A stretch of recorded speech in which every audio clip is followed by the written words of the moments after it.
Hi, welcome back. We're here with Leontine Chuang from Foundation for Shared Impact.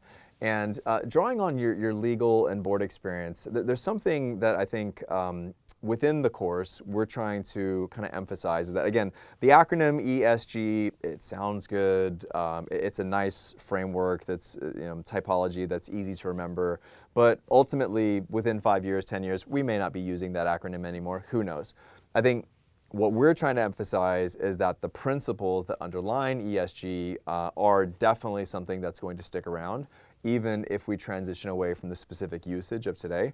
And so from that standpoint, one thing that's kind of always bothered me, maybe it's because we're lawyers and maybe we view or overemphasize law, maybe, overemphasize our own importance, I guess, is the idea that governance is a third part of the acronym. And I don't mind that it's last, but what I mean is, it's not separate, right? A lot of what you see in the E, the S, from like disclosure requirements around, carbon emissions or various aspects of solid waste management, or from the S standpoint, DEI regulations, HR guidelines, or even more specifically like affirmative requirements around board diversity, et cetera.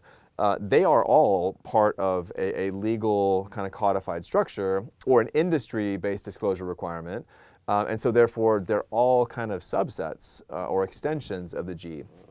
So I'm just curious if you can speak briefly to that and how governance assists us in all these other areas and how it effectively creates a foundation upon which all sustainable businesses are created.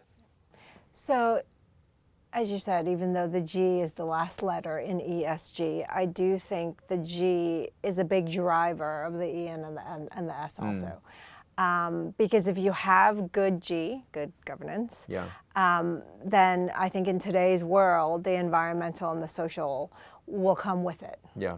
I don't think, if you have good environmental policies, that doesn't necessarily mean that you'll have good governance. And we've seen that in the NGO world. Lots of great sure. organizations doing great work have horrible governance, and Yes. it makes it very difficult for them to function. Yes. They don't have, for example, any transition planning for their leadership, and then after 2-3 years, the organization disappears because they didn't have that structure in place. Yeah.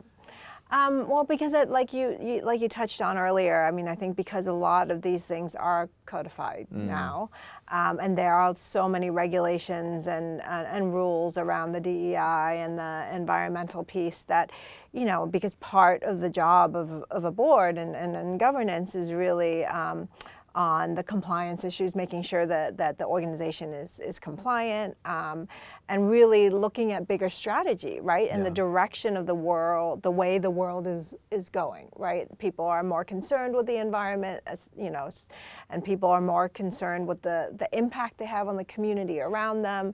I think that any smart board would realize that they really need to shore up their environmental and their, social policies, because that's just simply the way that the world is going, right? And if the job of the board is really to think, long-term strategy and really to plan for the future of the organization, the future of the world is strengthening the E and the S. Yeah.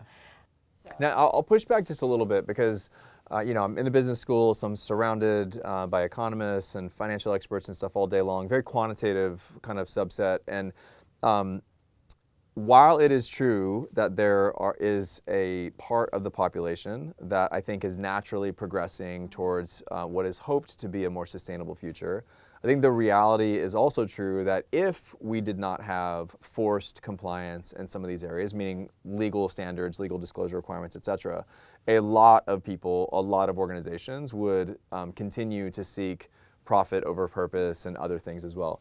And so I would maybe take it one step further, going beyond the idea of a company having good governance, because that implies it's all internal and it's based on the leadership structure or the organization, the way it functions. It actually is being imposed upon organizations, again, through not only industry standards, but actually like legislated at the national level, and increasingly in some areas, kind of at the global level, especially around carbon emissions, et cetera. And so I'm just curious, like looking into the crystal ball. So although you and I both live and work in Hong Kong and have for many years, we're both US trained lawyers, we're both Americans, I think we both know that there's this anti-woke kind of sentiment. And if I was to be cynical about it, a lot of folks from our home country are saying that we are effectively legislating morality, right? Where something like DEI and diversity on a board really has nothing to do with the success of the company, and it's just legislating this concept of diversity, which is, you know, this social justice warrior kind of woke behavior.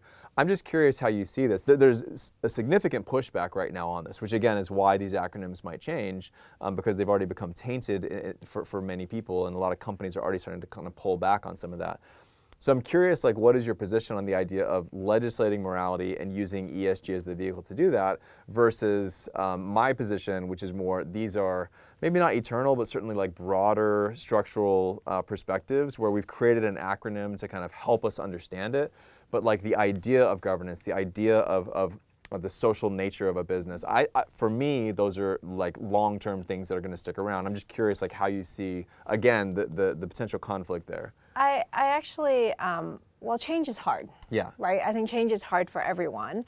And so I don't know if you can call our generation the older generation now, but I think we're not the young, we're in the middle. We're in the middle generation. Yeah. I mean, I think definitely maybe the older, the middle generation that are used to seeing the private sector a certain way in terms of driving profit and making sure, you know, the shareholders are getting maximum profit. I mean, that wasn't too long ago, and it's hard for people to change that mindset. Yeah.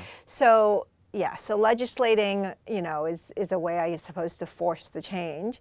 But I would say that in the upcoming generations, so if you look towards the future, I mean, the younger generation and the people that are just coming out into the workforce now, I mean, so many of them are looking for purpose, right? And sort of naturally driving what the government might be legislating or regulating, you know, for the management level, you know, our age people now.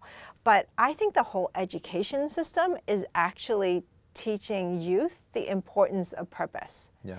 So if you look at the generation that's coming up, I think that, you know, even if we didn't have the legislation, the generation that's coming up is going to drive it once they push us. Yeah, and I think for me, it's really a natural extension of the great success of the 20th century where, you know, just a few generations ago, the primary purpose of work was to literally feed the basic needs that we had as humans. I mean, the vast majority of Americans, less than 150 years ago, were in agriculture, for example. And then we shifted to kind of manufacturing, but again, that was largely to build the things that were kind of at that next phase of what we need to sustain and enhance life. And now we've gotten to the point, not everywhere, and of course it's not equal. I don't want to presume that, you know, the world is equal and all the problems have been solved. But really the problems that we're trying to deal with now, like climate change, are transcendent problems that are not one nation, unilateral kind of decision making that's going to be able to solve it. And that is in large part because of the success that we've had as a species, as societies, and certainly as organizations over the past 100 years. And so now it's like, okay, we've met our basic needs. And so now we have the great luxury, the generation that's coming up has the great luxury of saying, okay, now how do we do this better?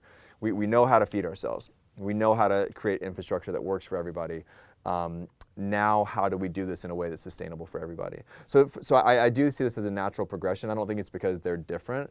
I think it's because the world is different. And I see that as a very positive thing. And so hopefully it's one that, you know, if we get beyond the rhetoric, the politics of anti-wokeism or, you know, whatever it is currently kind of holding people back from coming together from a political or semantic perspective, I think the goal is to understand that we're just all trying to make a world that works for the generations to come.